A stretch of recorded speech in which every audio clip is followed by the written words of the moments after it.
Right now, in the time it takes you to read this sentence, Google has run approximately 40,000 auctions. Not stock auctions. Not real estate auctions.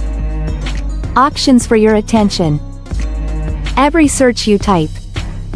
Every website you visit that carries a Google ad. Every YouTube video you watch before the skip button appears. Each one triggers an automated auction that runs in milliseconds, determines who paid to reach you, and charges them accordingly. You never see the auction. You never consented to being the product being sold. You simply searched for running shoes, and now running shoe advertisements follow you across the internet for 2 weeks. This is Google Ads, the most profitable advertising system ever built, generating approximately $230 billion in annual revenue, representing roughly 77% of Alphabet's total income. A company most people think of as a search engine makes the overwhelming majority of its money selling access to the people using that search engine. The search is free. You are not. So let us understand exactly how this machine works.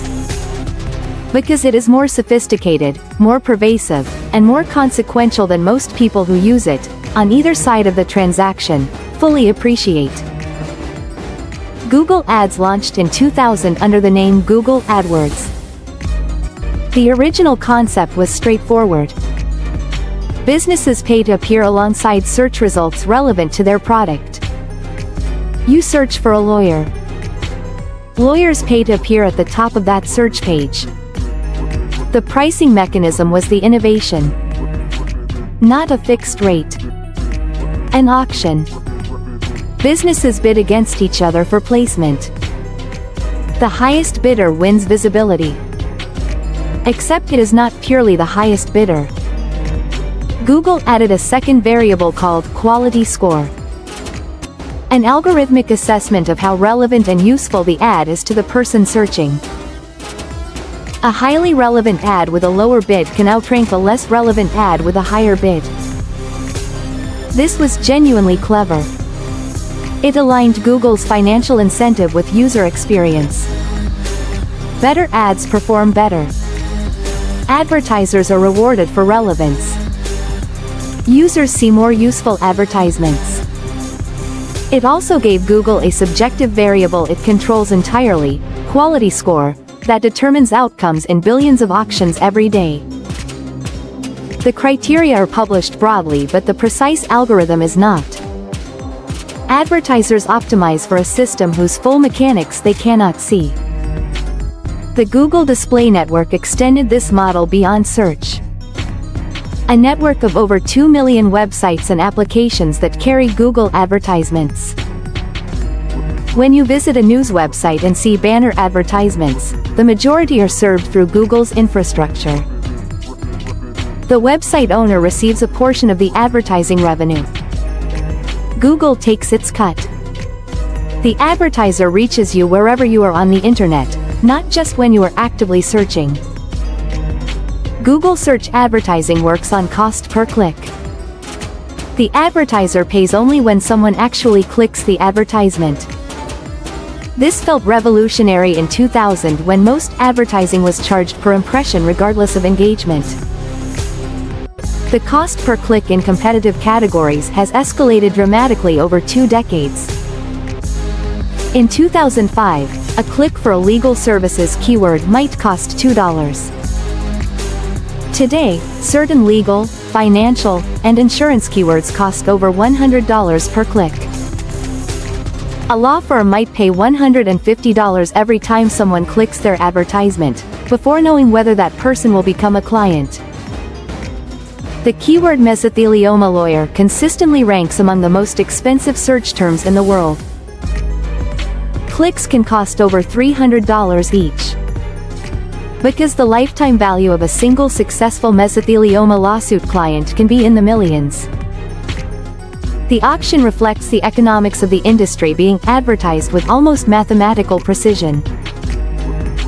And Google sits at the center of every auction, taking its percentage, from every industry, in every country, Here is what makes Google's advertising dominance structurally different from any previous advertising monopoly in history. Every previous advertising medium, television, radio, print, billboard, sold access to audiences defined by broad demographics: age, gender, geography, income bracket. A television advertiser bought access to everyone watching a particular program at a particular time. Google sells access to intent. When someone searches for a specific phrase, they are not just revealing demographic information. They are revealing what they want, right now, in this moment. That signal is worth enormously more than demographic data. And Google has been collecting it, refining it, and monetizing it for over 2 decades. The Google data ecosystem extends far beyond search. Gmail reads email content to inform advertising profiles. Google Maps tracks physical movement. Google Chrome, the world's most used browser with approximately 65% global market share, monitors browsing behavior across the entire web. Android, installed on approximately 72% of global smartphones, provides location data, app usage patterns, and behavioral signals from billions of devices. Each product is genuinely useful. Each product also feeds the advertising intelligence system that generates $230 billion a year. The products are the data collection infrastructure. The advertising system is the revenue engine. The relationship between them is not coincidental. Google's advertising monopoly has attracted serious regulatory attention globally. The United States Department of Justice filed an antitrust lawsuit arguing that Google illegally maintained its search and search advertising monopoly through exclusive agreements with device manufacturers and browser developers. In 2024, a federal judge ruled that Google had indeed violated antitrust law in its search distribution agreements. The European Union has issued multiple significant fines against Google for various competition violations. The largest, approximately $4.3 billion in 2018, related to Android distribution practices.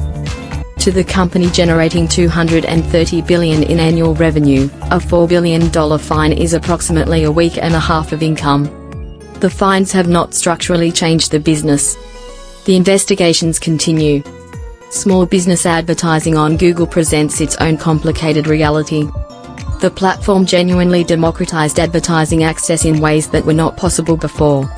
A small business in a mid-sized city can reach customers searching for their exact service with a budget of $5 a day. That accessibility was revolutionary and remains real.